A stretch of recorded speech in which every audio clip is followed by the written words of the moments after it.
التماس و زاری مادر برای نجات فرزندش در مقابل عساکر خون دل و حیوان صفت هیچ تأثیری نداشته.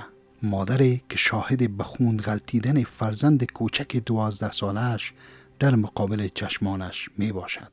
از غمناکترین روایت حیات الله می باشد. یک شک زده بود حاجی عبدالرشید، چند دقیقه بعد بچه کلانش زده بود، چند دقیقه بعد بچه دیگرش زده بود، چند دقیقه این 4 پسرش که زده بود تقریبا در 2-2.5 ساعت اینا را زده بود.